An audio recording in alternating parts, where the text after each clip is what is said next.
नमस्कार, मेरा नाम है डॉक्टर रुद्रमोहन और मैं हूं आपका जानकार दंतकार। ओरल हेल्थ चैनल के माध्यम से आज हम बात करेंगे, अगर आपके होंठ के साइड के कॉर्नर यानी कि होंठ की साइड पे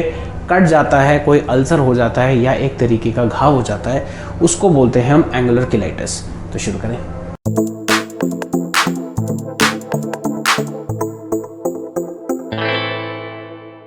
तो आज हम बात करेंगे एंगुलर किलाइटिस के बारे में। एंगुलर किलाइटिस का मतलब होता है आपके होंठ के जो साइड होते हैं यानी कि कॉर्नर ऑफ द लिप्स जो होते हैं, वहाँ पे जो है एक तरीके का घाव, एक तरीके का लीजन या एक तरीके का अल्सर अगर हो जाए तो, या जिसको हम इन्फ्लेमेशन बोलते हैं, तो हम उसको बोलते हैं एंगुलर किलाइटिस। तो एंगुलर किलाइटिस के बारे में बात करें तो उसके बहुत सारे कॉजेज होते हैं, तो हम एक एक करके इन कॉजेज के बारे में, इन कारणों के बारे में बात करेंगे। यूजुअली जो है या तो इसका जो है ओरिजिन होता है सलाइवरी स्टेसिस से, यानी कि अगर आपकी लार जो है आपके होठों के साइड के कॉर्नर में वहाँ अक्यूमुलेट कर जाती है, तो वहाँ पे जो है फंगल ग्रोथ होने के चांसेस हैं, या कोई भी वट एवर रीजन्स, कोई भी जो है माइक्रो ऑर्गेनिजम्स ग्रो करते हैं, क्योंकि वहाँ पे लार का जो है अक्यूमुलेशन हो जाता है, तो वहाँ पे जो है एक घाव बनने के चांसेस बन जाते हैं।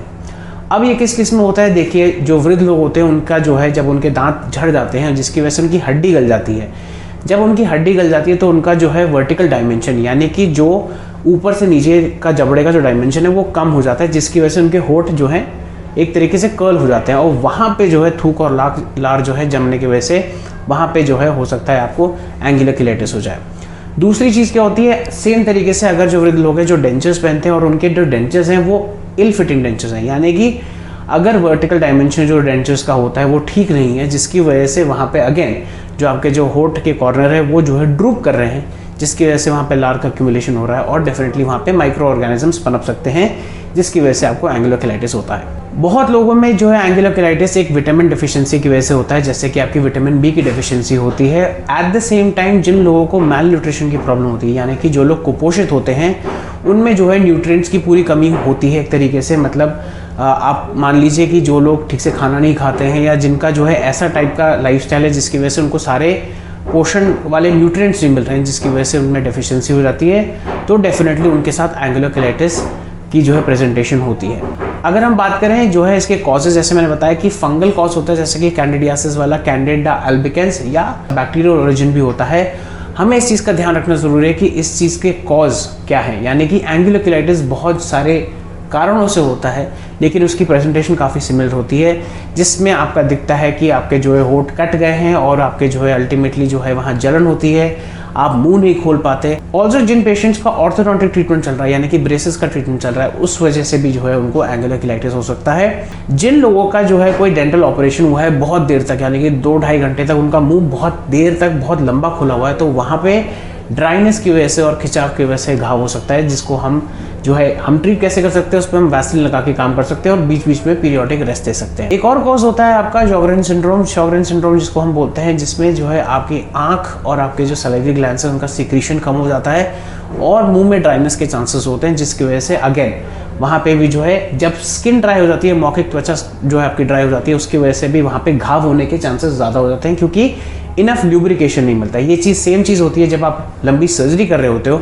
खिंचाव की वजह से वहाँ पे जो है आपका जो है सलाइवरी फ्लो कम हो जाता है, जिसकी वजह से वहाँ पे ल्यूब्रिकेशन नहीं होती है और वहाँ पे जो है जो त्वचा है वो ज़्यादा ससेप्टेबल हो जाती है घाव के लिए। कुछ लोगों में एंगुलर किलाइटिस जो है ड्रग का रिएक्शन भी होता है, जैसे कि बहुत सारी मेडिसिन होती हैं, स्पेशली एंटीबायोटिक टाइप के ग्रुप जो मेडिसिन होती हैं, जिनके साइड इफेक्ट्स ही हो सकते हैं, क्योंकि कुछ दवाई ऐसे होती है जिनके साइड इफेक्ट्स, जैसे कि हम देसी भाषा में बोलते हैं कि दवाई बहुत गर्म होती है, उसका रिएक्शन होता है। कुछ दवाइयों में ऐसा देखा गया है कि एंगुलर किलाइटिस हो सकता है। जो लोग अनफॉर्चुनेटली कैंसर के समस्या से पीड़ित हैं और उनकी जो है हेड एंड नेक कोई जो है ऑन्को सर्जरी है, रेडिएशन हुई है, उसमें भी ये चीज़ होती है, क्योंकि आपका सलाइवरी कॉम्पोजिशन चेंज हो जाता है। एट द सेम टाइम आपके जो है स्किन में म्यूकोसाइटिस हो जाता है, यानी कि स्किन के जो है घाव बढ़ने के चांसेस ज़्यादा हो जाते हैं, तो हो सकता है आपको इस चक्कर में एंगुलर किलाइटिस हो। अब बात करते हैं इसके ट्रीटमेंट का। देखिए सबसे पहले इंपॉर्टेंट चीज़ ये है कि हमें देखना है कि इसका कारण क्या है। अगर इसका कारण कोई फंगल रीजन है या कोई तरीके का आपका जो है माइक्रोबियल इन्वेजन है, तो डेफिनेटली आपको ये देखना पड़ेगा कि उसकी दवाई हम चालू करें। अगर विद लोगों में बात करें, जैसे मैंने बताया कि डेंचर्स अगर आपके इल फिटिंग है, तो डेफिनेटली आपको जो है उनको जो है प्रॉपर डेंचर्स ठीक कराने होंगे, और एट द सेम टाइम अगर जैसे पेशेंट्स हैं जिनकी लार बहुत ज़्यादा निकल रही है, तो उनको जो है बार बार मुंह पोंछना ज़रूरी है। जैसे मैंने बताया कि आपको जो है सर्जरी जो करनी होती है, तो डेफिनेटली लॉन्ग सर्जरीज में हमें वैसलीन का एप्लीकेशन करना चाहिए। और एट द सेम टाइम अगर जो है आपका जो है मुंह बहुत देर तक खुला रहता है तो डेफिनेटली हम उसको रेस्ट दे सकते हैं। जितना मैंने अपने तजुर्बे में देखा है, एंगुलर किलाइटिस जनरली जो है विटामिन बी डेफिशिएंसी की वजह से होती है। तो मोस्ट लाइकली आपको इस चीज़ का ध्यान रखना है कि आप खाने की मात्रा ठीक से लीजिए। और हो सकता है अगर आप विटामिन बी कम्प्लेक्स खाएंगे, अगर आप 1 से 3 महीना अगर आप विटामिन बी कम्प्लेक्स खाते हैं तो विद इन 15 to 20 डेज आपका जो है ये समस्या हल हो जाती है। तो ये था आज का एपिसोड। लाइक शेयर सब्सक्राइब करिए और बेल आइकन को दबाना ना भूलिए ताकि आपको इंपॉर्टेंट अपडेट्स मिलते रहें। और व्हाट्सएप कंसल्टेशन के लिए मेरा नंबर फ्लैश हो रहा है, याद रखिए। मैं हो सकता है आपका फ़ोन डायरेक्टली ना उठा पाऊँ क्योंकि मैं किसी काम में व्यस्त हूँ या मैं किसी मरीज़ के साथ हूँ। तो आज के लिए इतना ही। नमस्ते।